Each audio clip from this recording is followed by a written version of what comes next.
It starts with a whisper. You hear it on a rust bucket station, a place called Port Nowhere. The name is almost too honest. The air tastes of recycled oxygen and cheap synth ale. A disgraced data broker tells you the story. He does it for a drink and a forgotten memory. He speaks of a prize beyond all reckoning. He calls it the dead singularity, a black hole that stopped eating. It lies dormant in a forgotten corner of the void, a perfect sphere of impossible gravity, a heart of a dead god just waiting for someone foolish enough to claim it. Most people would call this a fool's errand, a quick way to become a thin paste of atoms. You just call it a plan. This isn't about power, not really. It's about the challenge. It is about pulling off the greatest heist in history. Anyone can steal jewels or credits. Anyone can hijack a freighter. But to steal a piece of space-time itself, that is art. That is a story they will tell for 1,000 years. You decide right there. You will steal a black hole. It is the most beautiful and stupid idea of your life. And you have had many stupid ideas. This one just happens to involve a personal event horizon, a minor detail. You finish your drink. You thank the old broker for his time. His story has just cost him his life. But he doesn't know that yet. You walk out into the station's grimy corridor. The hunt has already begun. Your first step is finding a map. The broker mentioned a chart, an ancient relic from a lost civilization. A civilization that charted the void before the rules were written, before certain sectors were declared forbidden. The broker coughed up a location, a dusty archive on a moon forgotten by time. You set a course. Your ship is small, but she is fast. The archivist is an old machine.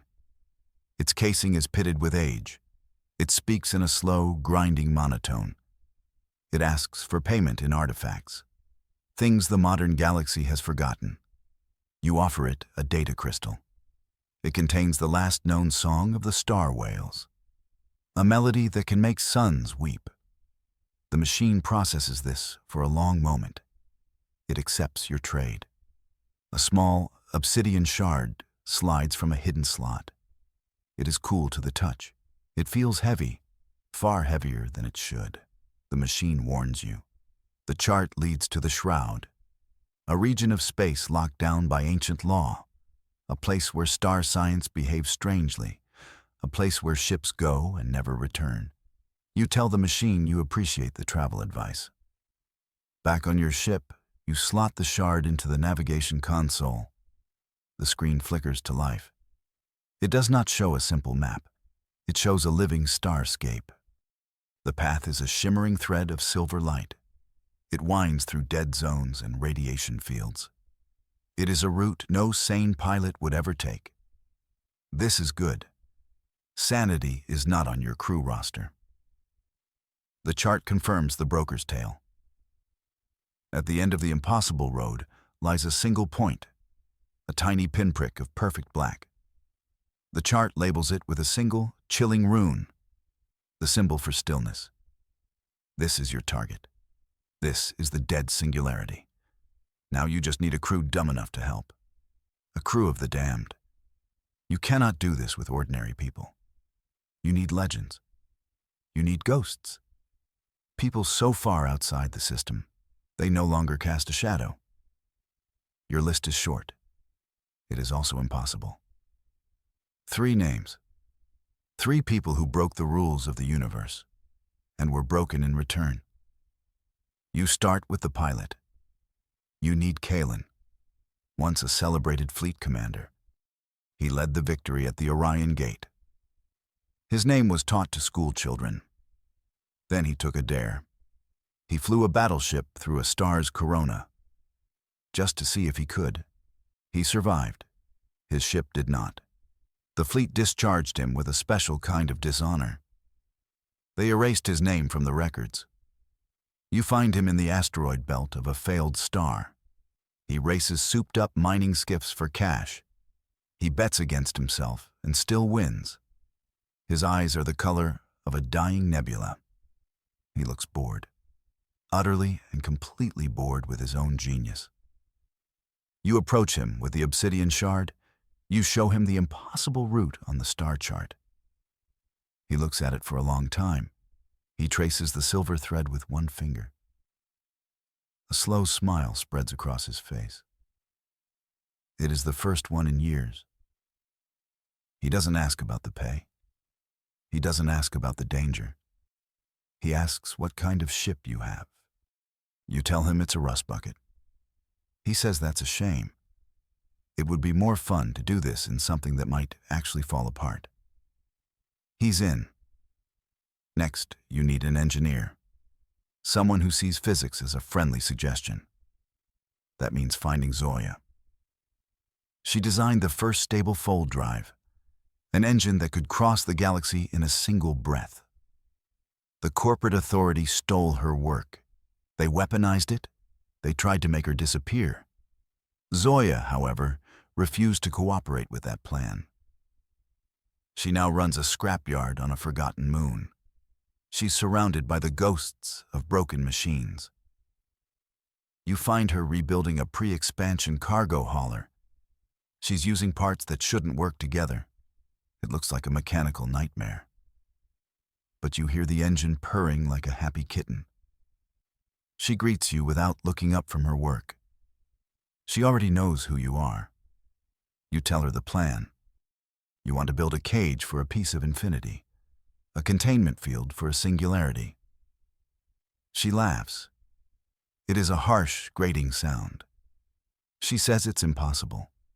It would violate 17 known laws of energy and matter. You ask her if she could do it. She finally looks at you. Her eyes are bright with a dangerous fire. She says of course she can. She's just insulted you had to ask. One name remains, the most difficult of all. You need a mind that can understand the target. Dr. Aris. He was the leading mind in star science. He taught at the most respected university in the galaxy. He wrote the definitive texts on gravity. Then he published a new paper. He claimed everything he had taught was wrong. He said gravity was not a force. It was a memory. The memory of a universe that existed before our own. The Academy called it madness. They stripped him of his titles. They burned his books. He retreated from the galaxy. He joined a silent monastery on a world with no name. The monks there contemplate the great void. Aris fits right in. You find him meditating in a garden of black, light-absorbing moss. He has not spoken a word in 10 years. You do not speak either. You simply sit before him. You place the obsidian shard on the ground. You activate it.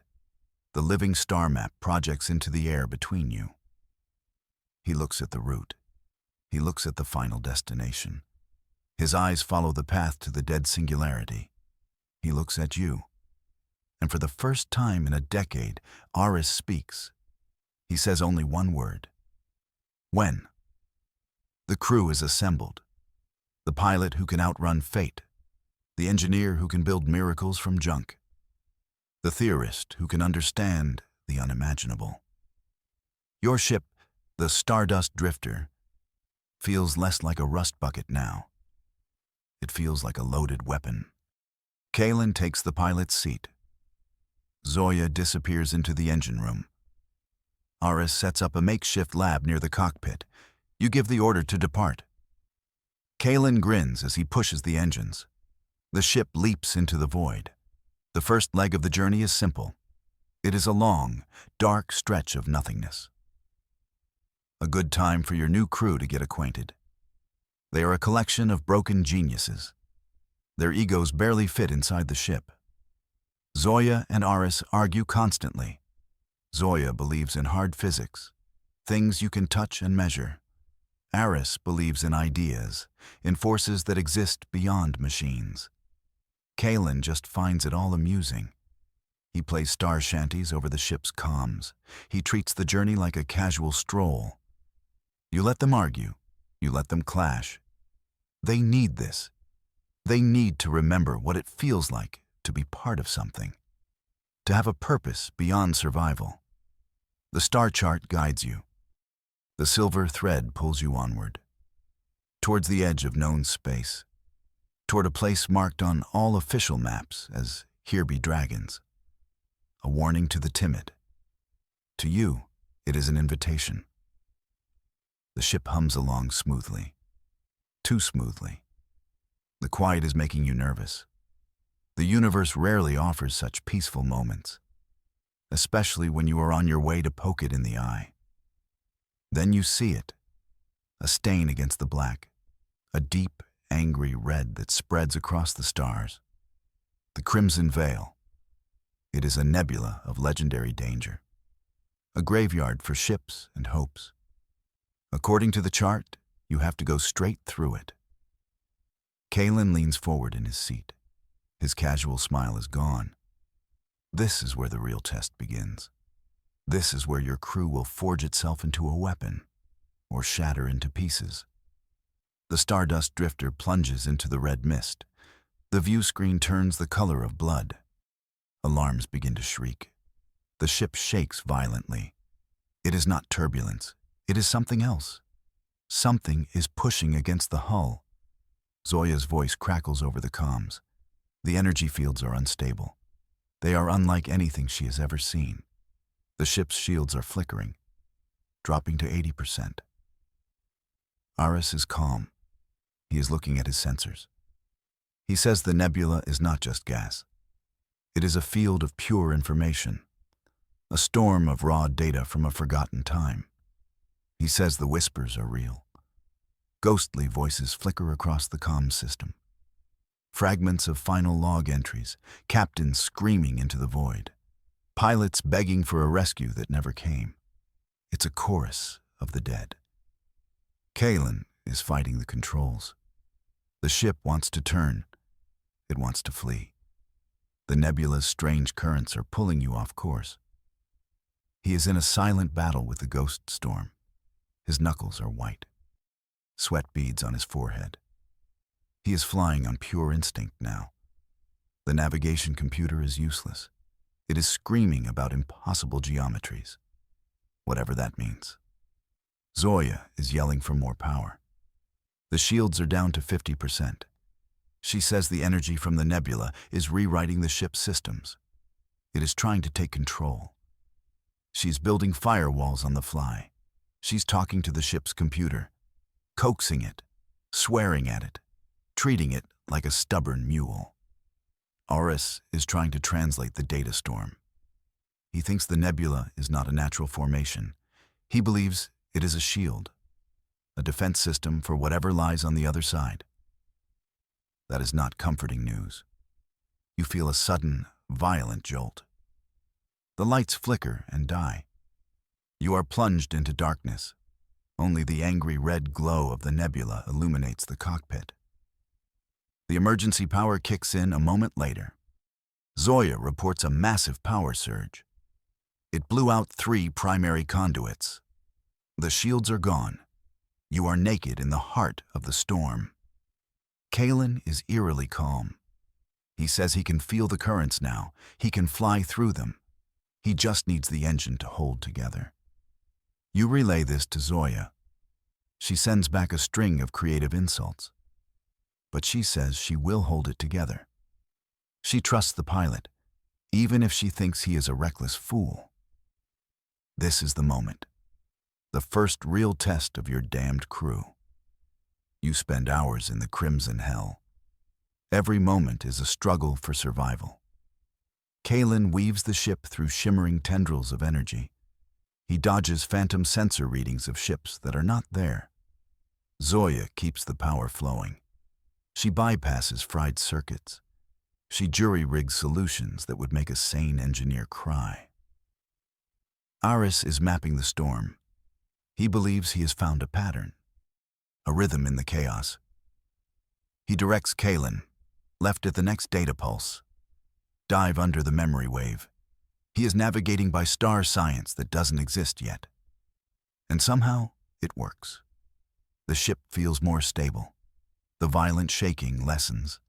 The chorus of the dead fades. Ahead, you see a patch of clean, clear black, an exit.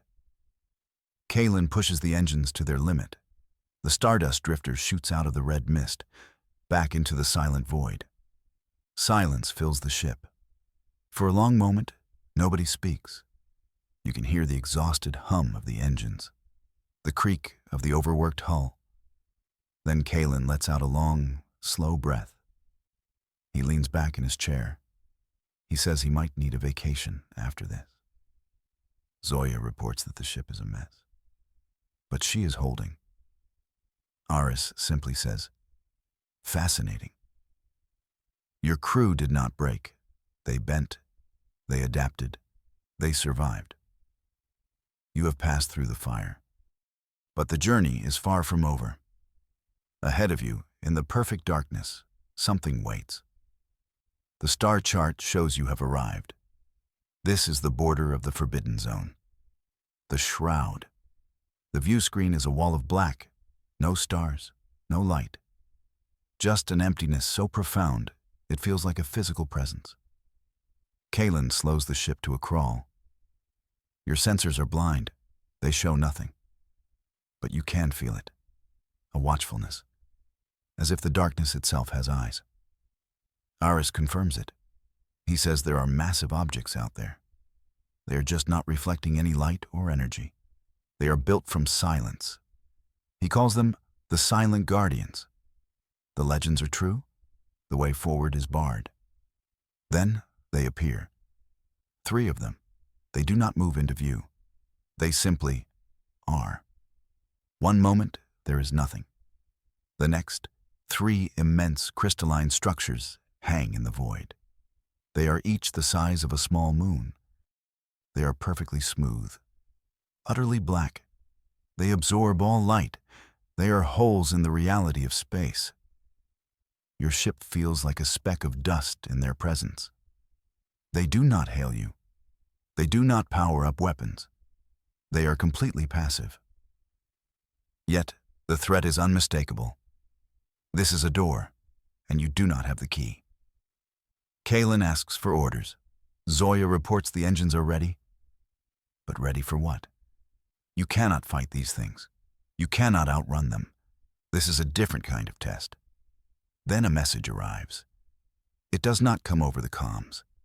It appears directly in your mind, in the minds of your entire crew. It is not a voice. It is a concept, a question. The question is not in any language you know. It is written in the language of mathematics, of pure logic. A star science riddle of impossible complexity. Aris gasps. He stumbles back from his console. He says the question is beautiful and completely unsolvable. It describes a state of physics that should not be possible. It asks you to find the flaw in a perfect, self-contained loop of logic. It's a paradox given physical form. Zoya says it is nonsense. Kalen says he has a headache. The Guardians wait. They are patient. They have been waiting for eons. The unspoken message is clear. Answer the question or turn back, or be erased.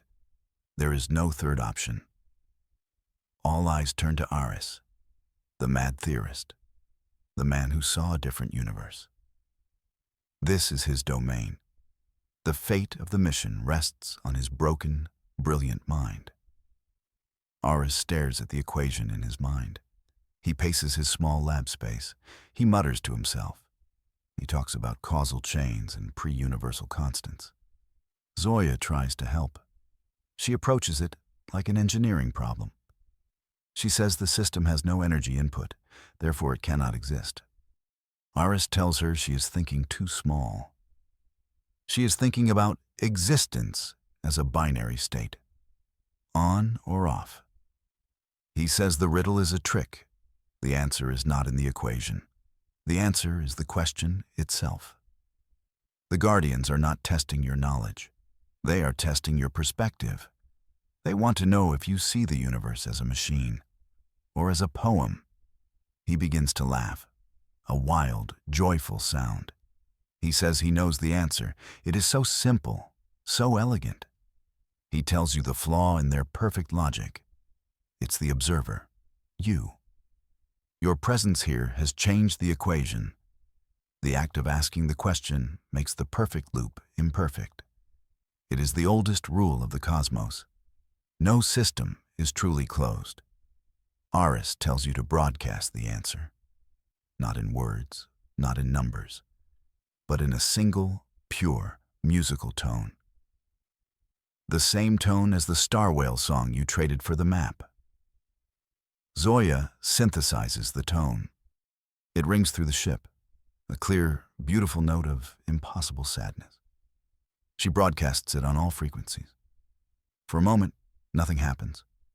The three black structures remain silent, unmoving. You wonder if Aris was wrong, if this is the end, a quiet, sterile end in the perfect dark. Then the Guardians respond. They do not move aside. They do not disappear.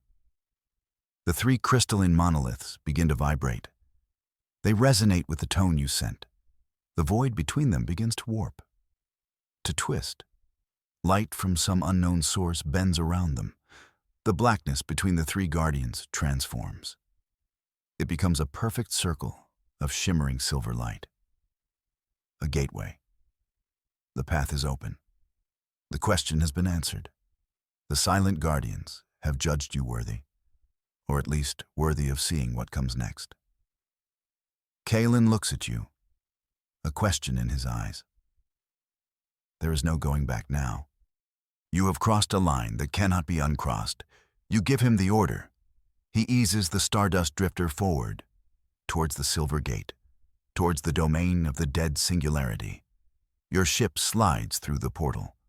The sensation is wrong. For a single, terrifying moment, you feel a sense of infinite falling, as if the ship has been dropped down a well 1,000,000 miles deep. Then the feeling is gone. You are in a new region of space. It looks the same. Empty, black, starless. But it feels different. The silence here is older, heavier. Eris confirms it. The basic laws of physics are altered here.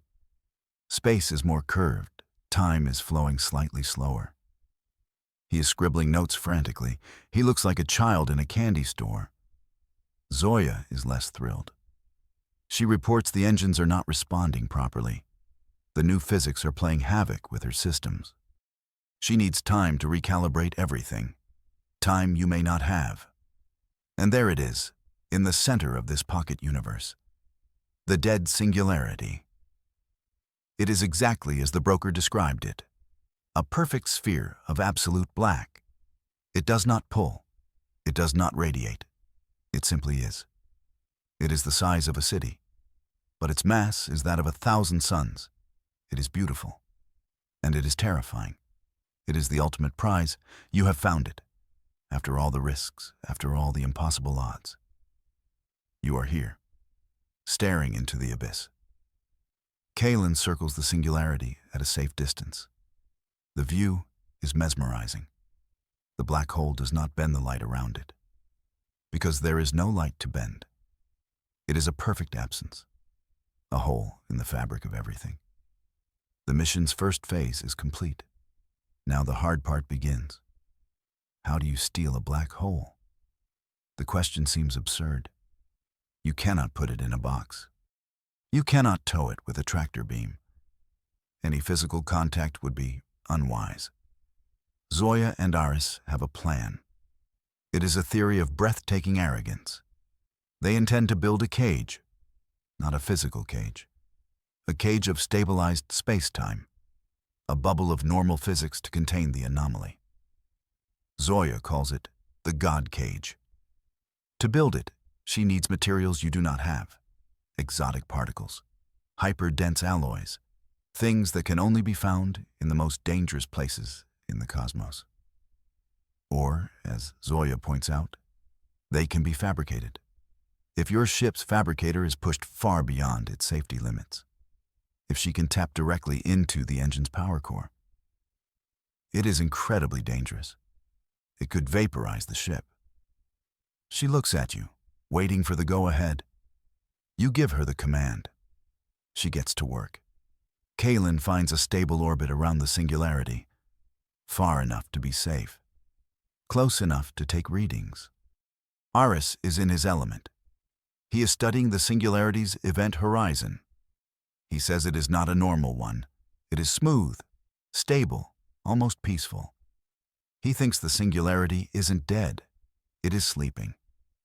And he is very curious to see what it dreams about. Then something new appears on your sensors. A flicker, a ghost of an energy signature. It is at the edge of the system. It is small, and it is trying very hard to be quiet. Kaylin brings the image to the main view screen. A single ship, long and sharp like a knife. Its hull is painted a deep, predatory black. You recognize the design. It belongs to the Onyx Syndicate. They are your rivals, a ruthless corporation that deals in forbidden technology. They are killers and thieves, but very professional ones. It seems your impossible whisper was not so quiet after all. You were followed. The Syndicate ship is not approaching. It is holding its position, watching, waiting. They know you are here for the prize. They are going to let you do the hard work. And then they are going to take it from you. This changes everything. Your quiet heist is now a deadly race. You knew this was a risk. The greatest prize in the galaxy would not go unnoticed. Kaylin asks if you want to run. You could try. The Stardust Drifter is fast, but the Syndicate ship looks faster, and it is definitely better armed. Zoya chimes in from the engine room. She says running is not an option, not until she is done building the cage. So you are trapped. A dormant black hole in front of you, a deadly rival behind you, and a crew of brilliant, unstable misfits holding it all together. You look at the view screen. The Onyx Syndicate ship is a sliver of darkness against the greater dark. You have a terrible feeling. They did not come alone. They are springing a trap, and you flew right into it. The hunt has just turned on the hunters.